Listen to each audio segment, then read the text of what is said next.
Good evening, good evening, good evening, good evening, good evening, my friends. Welcome, welcome, welcome to another edition of the Dog Call. Good evening, my friends. Welcome, welcome, welcome to another edition of the Dog Call. If there's some issues, technical issues going on, I just want to let you know it ain't me. It's something that's going on with StreamYard.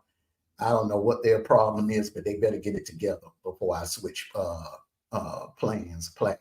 All right. I pay too much damn money to be with these glitches. If you're gonna charge 5-star money, you need to provide 5-star service, the way I look at it. But once again, good evening, ladies and gentlemen. I have time today.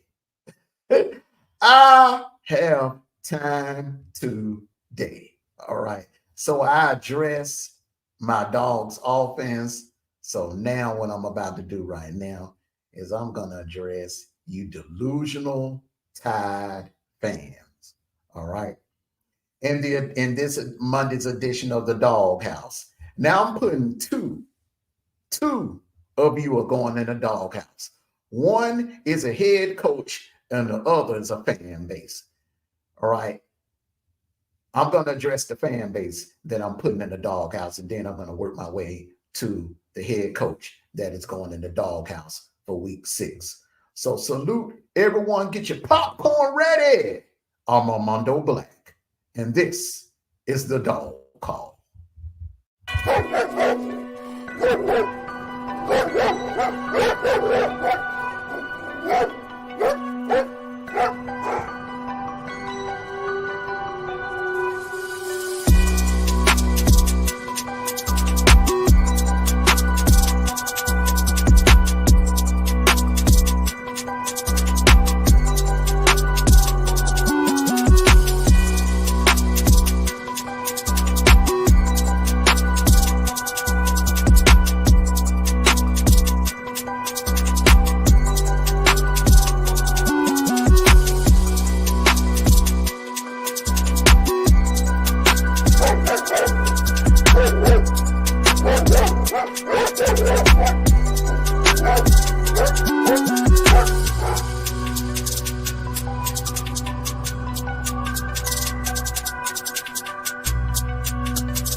Good evening, good evening, good evening, Dog Nation. Good evening, my friends, and welcome to the Dog Call. We got as you can see right here, we have the Dog House ready. I'm ready to I'm going to put a couple of people in the Dog House today.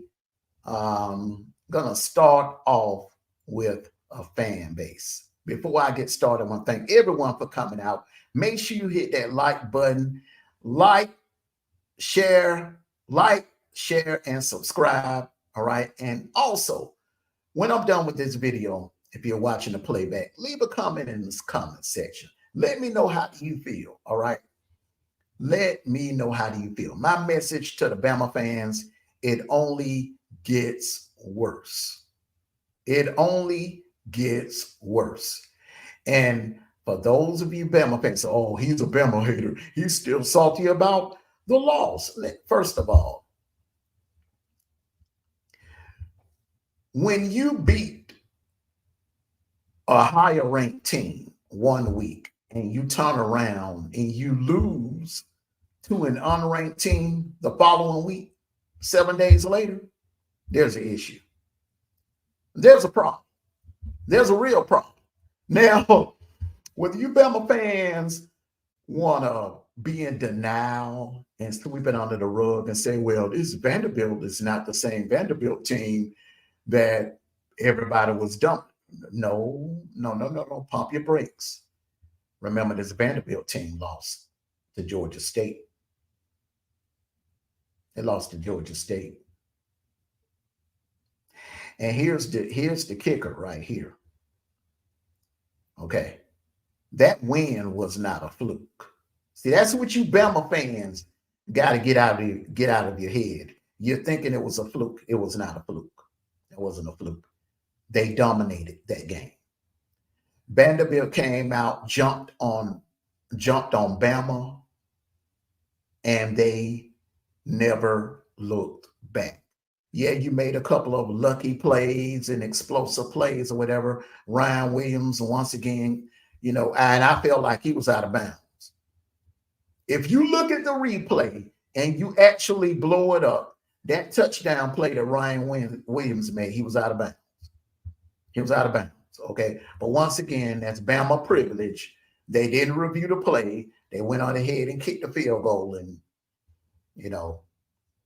nobody else talked about it. But one thing about it, I pay attention to detail, and his foot was out of bounds, all right? That play should not have counted.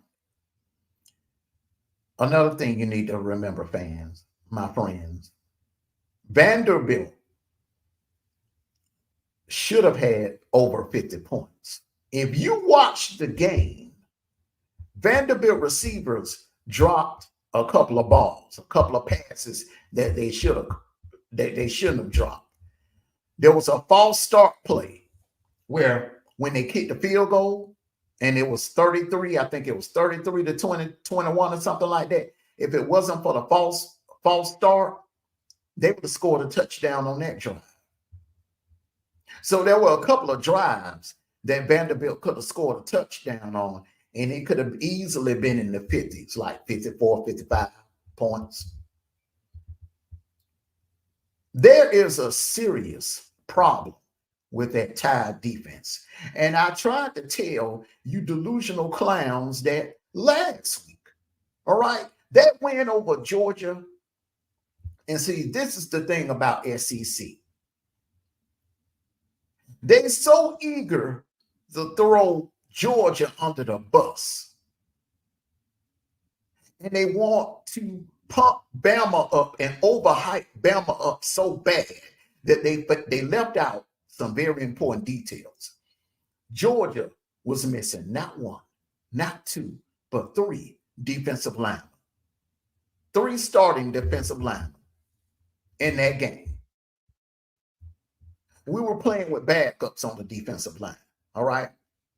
Another thing I pointed out, if Bama faced a team that have an offensive coordinator that's a little bit more aggressive in it with his play calling than Mike Bobo, that Bama was going to be in trouble. I didn't think it would be Vanderbilt.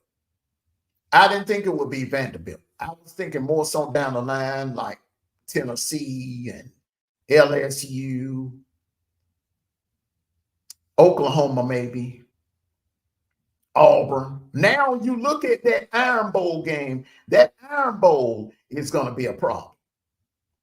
That Iron Bowl is going to be a problem because by then, Auburn, if you pay attention to SEC football, then you know Auburn improves as the season goes on. When the month of November kicks in, that Auburn team is capable of beating anybody in the nation. So Bama's schedule just gotten a lot tougher. Then you got to deal with South Carolina next week. You never know. And this is the thing with South Carolina. You never know what you get. You never know what you get. From week to week. You may get a juggernaut of a South Carolina team one week, and you may get a lackluster South Carolina team. Now, what we saw last Saturday against Ole Miss was the lackluster South Carolina team. You may get a damn good South Carolina team this coming Saturday in Bryant-Denny. Pay close attention. And they have the same type of quarterback like Vanderbilt has. A running quarterback that can sling the ball in the air and get it down the field. And I don't believe that Bama's defense is nowhere near on the level of Ole Miss, secondary or up front.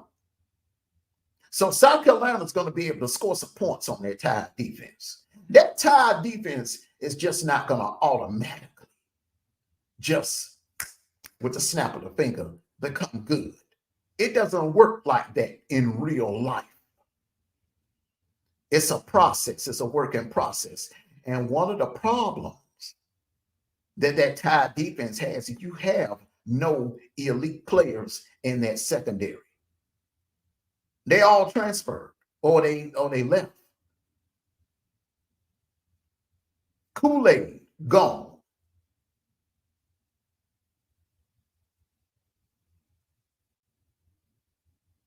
Trey Amos transferred to Ole Miss.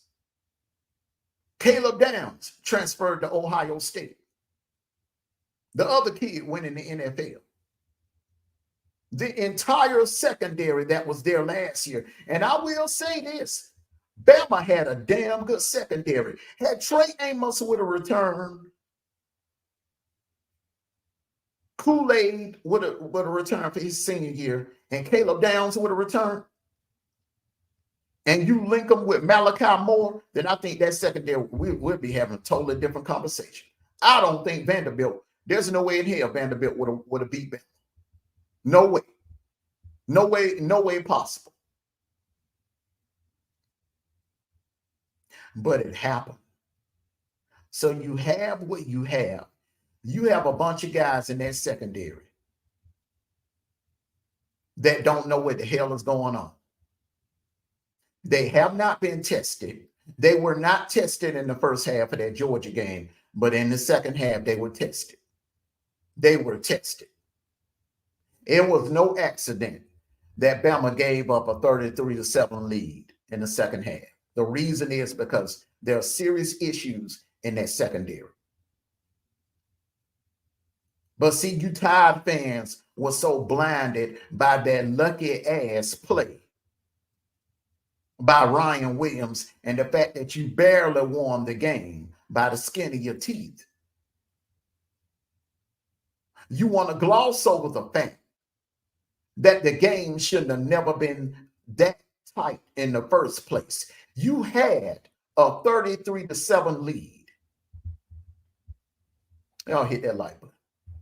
You had a 33-7 lead on Georgia. When have we ever seen a Nick Saban coached Tide team give up a 33-7 lead? I'll wait.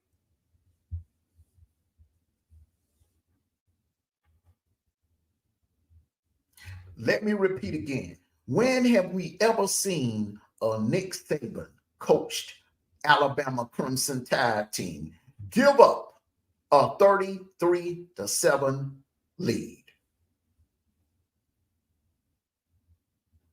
When have we ever seen a Nick Saban coached team win a game against a top 3 opponent and then turn around the following week and lose to an unranked team? I don't think that's ever happened in Nick Saban's career. Bama, LSU, Michigan State, Toledo, I don't think that's ever happened. Ever in his entire coaching career.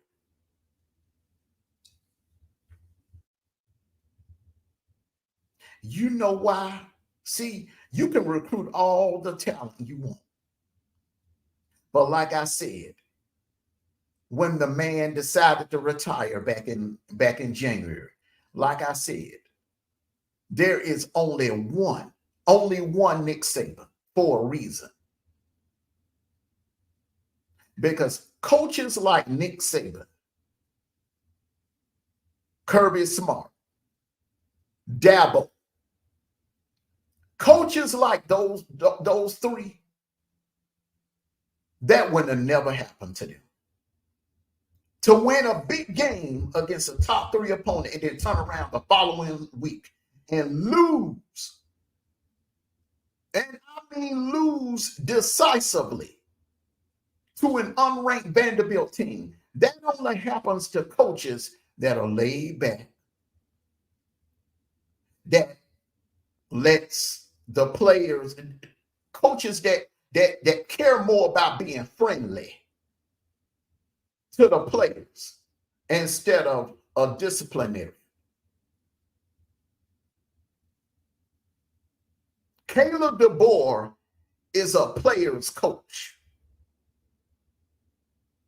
He doesn't have that iron hand that Nick Saban had. That would have never happened under Nick Saban. That is why what I was trying to tell you, Kangaroo Black, and I know you're watching. I know you're watching. You listen to everything I say, bro, and listen to me real good, brother. It's only going to get worse. You can sell these pipe dreams to yourself and convince yourself that it's going to be okay, that was just a fluke, and you know, trying to compare it to the losses to Ole Miss. No, you can't compare that loss to Vanderbilt. Vanderbilt was 0-60 against top 5 opponents until they did what they did to your Alabama Crimson Tide. It was 0-60, sir. 0-60.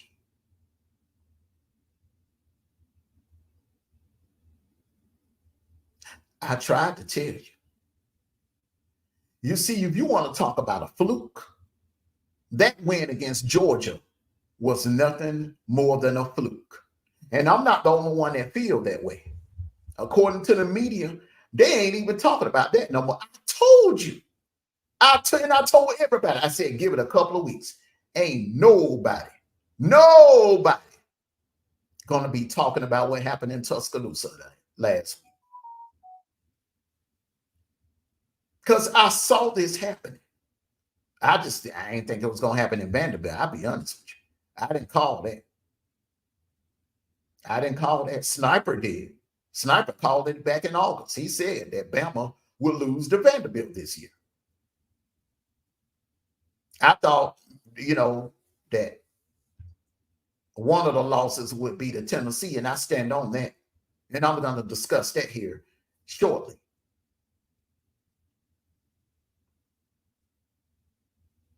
The truth is, and let me say this, Bama fans, Kangaroo Black, and I never, ever thought I would ever hear myself say this about the Alabama Crimson Tide. But I'm going to go ahead and say it. And this is from my evaluation after 6 weeks. Bama has one of the worst secondaries in the SEC.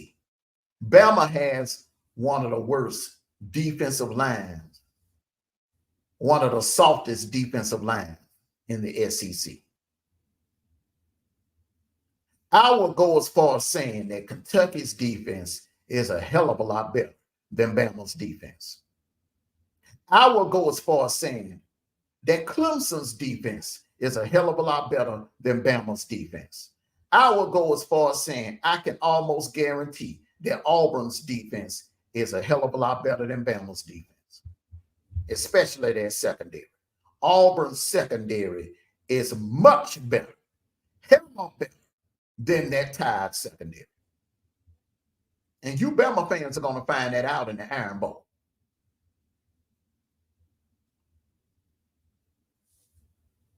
Now that 4-2-5 scheme, I don't think that's it. You see, you Bama fans, you quick to blame the coaches. Kane Womack. But y'all was ready to drink his bathwater. Last week, 7 days ago, you were ready to drink Kane Womack and Caleb DeBoer's bathwater. 7 days ago. Now today, a lot of you are calling for their heads. That's what I'm talking about. That's why I don't respect Tide fans, because y'all are not loyal. You're not loyal. You're spoiled. You're entitled. You're privileged. I remember when Nick Saban lost to Ole Miss a couple of times. and those dumb fools who were calling in on Paul Feinbaum, calling for Nick Saban head, saying he needs to be fired. I'll never forget when Auburn won the Iron Bowl in 2019, and a couple of fools called in to Paul Feinbaum, talking all that crap, talking about he need to be fired. I'll never forget last year, the Monday after Bama lost to Texas, there were fools actually calling in to Paul Feinbaum saying that Bama need to move Nick Saban out the way and go hire Dion, go hire Coach Prime. See, that's how dumb a lot of you tired fans are and unloyal. That's why any chance that I get to laugh at you and enjoy the misery that you feeling, and you about to feel some misery. Y'all about to get hit with some hard times, because for the last 17 years, you have not appreciated what that man Nick Saban. I sat there and I watched a couple of Alabama podcasts last Saturday night. And a lot of you idiots was on there talking about Saban who, Saban who, Saban who. We're going to still win national titles with or without Nick Saban. We got Kalen DeBoer. Well, how do you feel about that theory now? How do you feel about that now? See, a lot of you bandwagon idiots over there are already calling for this man's head.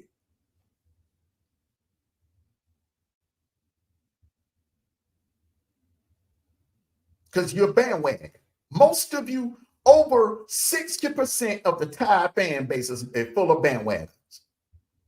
A lot of you clowns ain't never been to the state of Alabama a day in your life, but you're running around here screaming, roll Tide.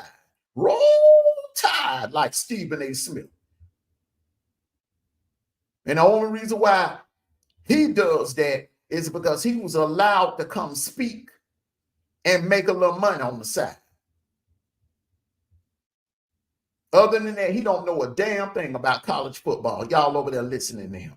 Stephen A. Smith said, we are, Kalen DeBoer is the next king of college football.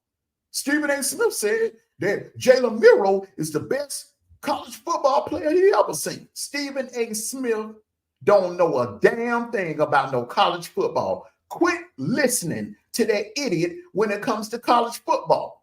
Now, when it comes to the NFL and the NBA, I give him his props. He pretty knowledgeable in that category, but college football, he don't know a damn thing about no college football. Now, I'm going to tell you somebody else too. Paul Feinbaum, great guy. I've had several conversations with him. I've been on his show several times. He's a great guy or whatever, but he's bandwagon. He goes where the wind is blowing. He don't really know the X's and O's about college football. He does. He's an entertainer. He's more of an entertainer. He's become more of an entertainer than a journalist, in my opinion.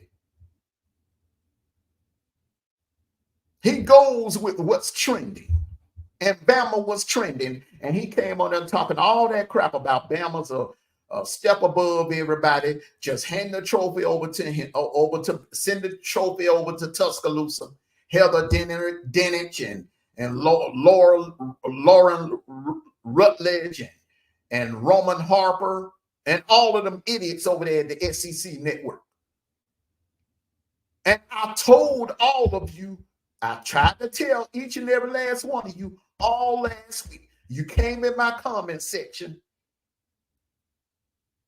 bashing me, saying that I was bitter, calling me a liar.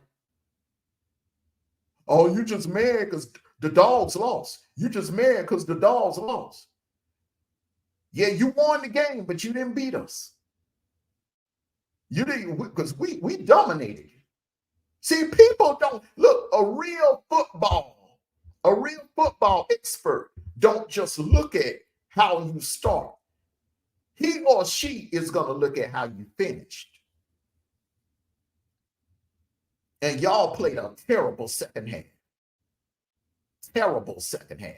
That defense has not been seen since y'all went inside that tunnel at Brian Denny at halftime against my Georgia Bulldogs.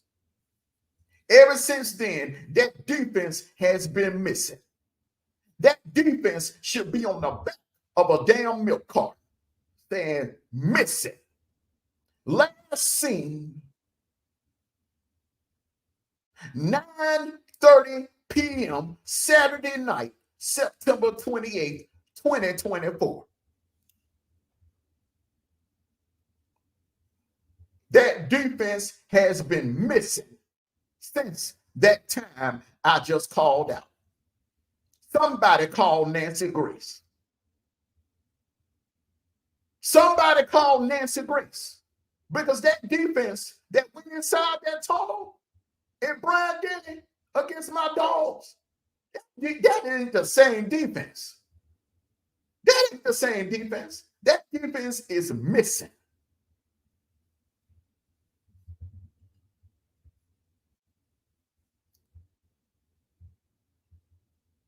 So call it what you want to call it. You could call him, you could say I'm hating. You could say I'm bitter with, but you can't call me a liar. That's what you can't do. You can't call me a liar. And what happened in Nashville was not an accident. I called it. I said it. I said it. That defense is shaky. That defense is shaky.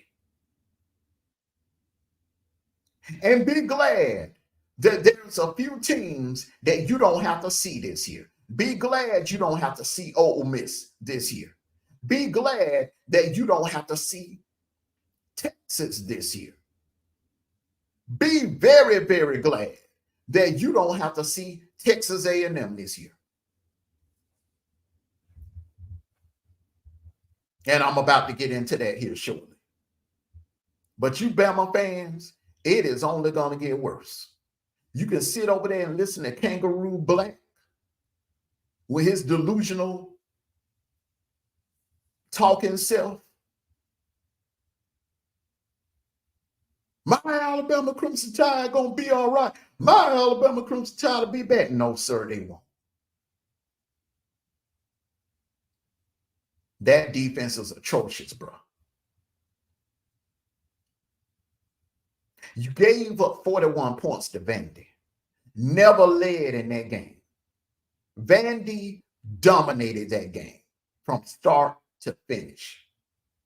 It ain't nothing that you can say or do to spin that, sir. Nothing. It is real. It is very real.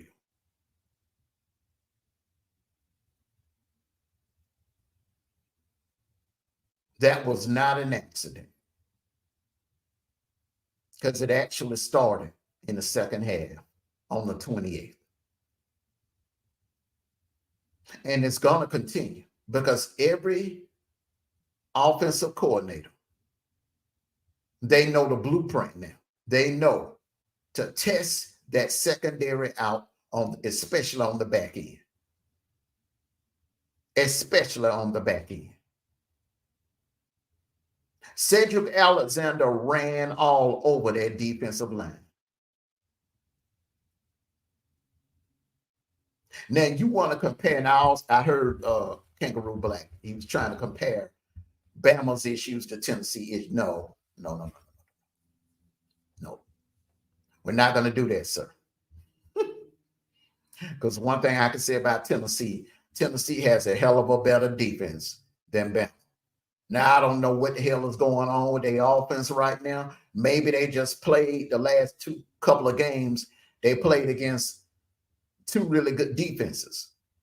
But I can't even say Arkansas is a good defense because they gave up 39 points to a mediocre Oklahoma State offense.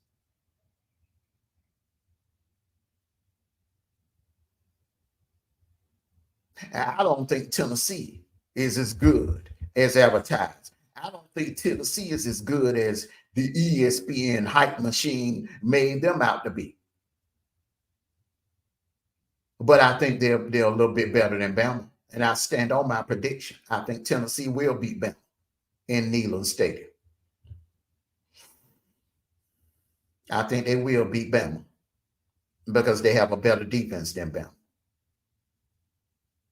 And they can beat you in multiple ways. They don't just rely on explosive plays. Bama depends too much on big explosive plays. And defensive coordinators don't have a problem shutting down and taking away the big play and forcing you to beat them underneath. And those type of throws, Jalen Miro has struggled making. Look at the pick six against Vandy.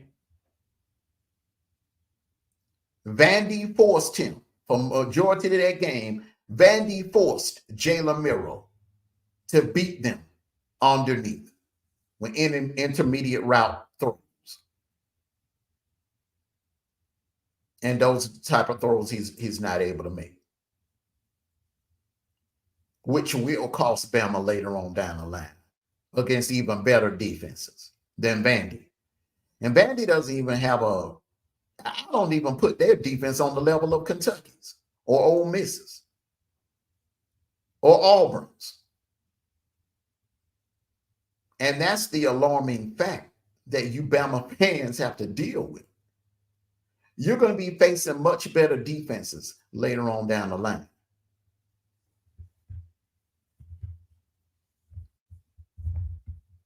So all of you that was sitting there saying, well, we beat Georgia, we should be able to beat anybody. We beat Georgia, we should be able to beat anybody. We're back, we're back, we're back. All of that, it sounded good. It sounded good. But in real life, you beat a defensive line full of backups when you face Georgia. You were facing backups on that D-line. You were not facing our starters. Had our starters would have been out there, we would have won that game by 2 or more touchdowns. Without a doubt. You caught us at the right time. You caught us when we were hit with injuries.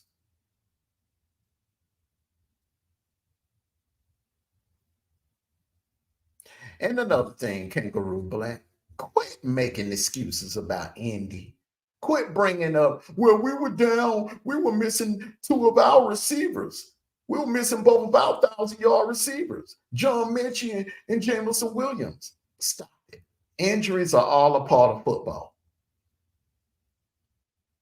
If you're gonna play that card, bro, if you're gonna play the injury card, then Texas fans can say the same damn thing about 2009.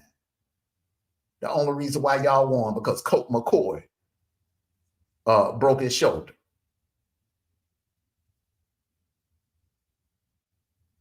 And I honestly believe had Colt McCoy would have played that entire game, I think that's one national title you can subtract out of that trophy case. Because the way I remember it, the backup came in there in the second half and damn near brought Texas back and won that game. So stop it with the excuses. Stop it with the excuses. There's no harm in just saying, okay, we took an L. Georgia was just a better team that night in Indy, in which we was. Y'all were kicking field goals before Jamison Williams went down with that injury, which was almost toward the end of halftime. If having him would have made a difference, then y'all would have been up by 3 touchdowns before he even went down with the injury. You weren't because you were kicking field goals. With that, our defense had you kicking field goals. And the final score of that game should have actually been 40-12, to be honest with you. Because that strip sack, scoop, and score in the beginning of the game. That touchdown should have counted, and that play with Stetson Bennett, that was definitely not a fumble. That should have been called an incomplete pass or intentional grounding, but it wasn't a damn fumble. But that's neither here or there. That's neither here or there. We can't rewrite history. We're talking about the here and now, today. You Tide fans, my message to you Bama fans, it's only going to get worse. That's the sad reality of it, because you don't have Nick Saban on that sideline. You don't have Nick Saban on that sideline to get in those players' ear. You don't have Nick Saban on that sideline to come in that locker room with some straightening at halftime. You don't have Nick Saban for that anymore. Kalen DeBoer, as great as his record is, and he has some wins against some top elite coaches, but still, he is not Nick Saban. One lucky win, one lucky ass win against Kirby Smart and the Georgia Bulldogs does not make him the king of college football.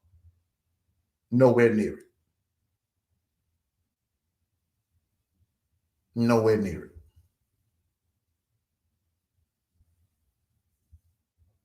And the truth is, you Bama fans are not going to let him, y'all not going to give him enough time to even do great things at Bama. That's my prediction. If this man don't bring a national title within the next 2 years to Bama, y'all going to be ready to get rid of him. Y'all are going to be ready to run him up out of Tuscaloosa. Mark my words. Same way y'all did Ray Perkins. Same way y'all did Bill Curry. The same way y'all did Gene Stallings. Gene Stallings won a national title at Bama. And what y'all do with him? Y'all ran him up out of there. He won that one national title. He wasn't able to do it again. Y'all ran him up out of it. Didn't give the man time to build another powerhouse so he could bring another national title. Y'all did the same thing with that DuBose guy, Mike Shula.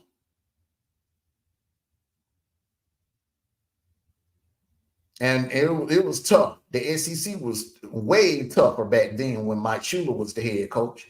Hell, he had to deal with Steve Spurrier, Philip Fulmer, Mark Richt. Then you had Nick Saban over there at LSU.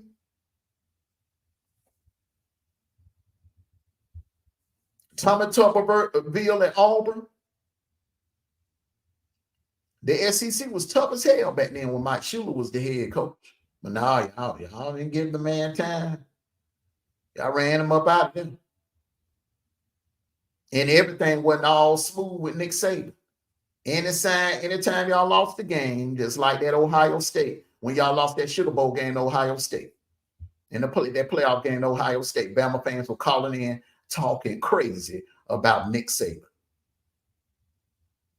It's time to move on. It's time for Nick Saban. We may need to move on. Get rid of Nick Saban and let's get Dabo Swinney here in Tuscaloosa.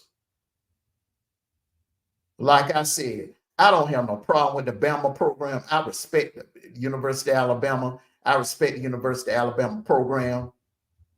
Hell, I had some classmates, some friends of mine that I love dearly that attended Alabama University.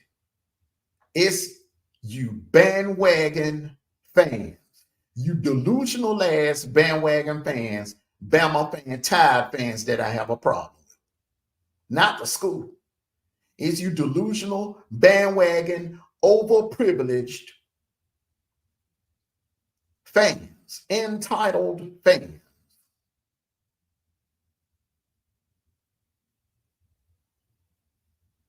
That anytime somebody says something, has some little critique about Bama, you got something to say.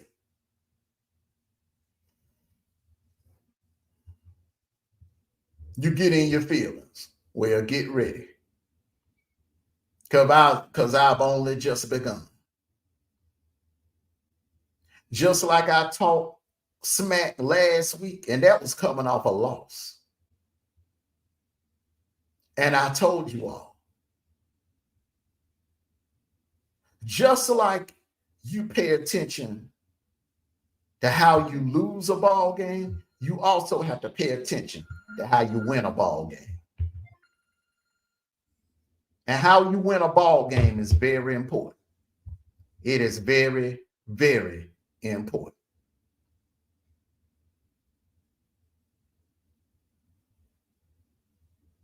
Blowing a lead, a 33-7 lead, losing the lead, and having to depend on a lucky play to pull out the win. And on top of that, Georgia played the worst game of the season. And it still took a lucky fluke play for you to come back and win. That's a problem. That's a problem. I don't give a damn how many pipe dreams that them folks over there at the SEC network try to sell you tonight, and they're going to sell them. They're going to say, Bama fans, you have nothing to worry about. It's just one game. You can still make the playoffs. Let me tell you something. You do have something to worry about.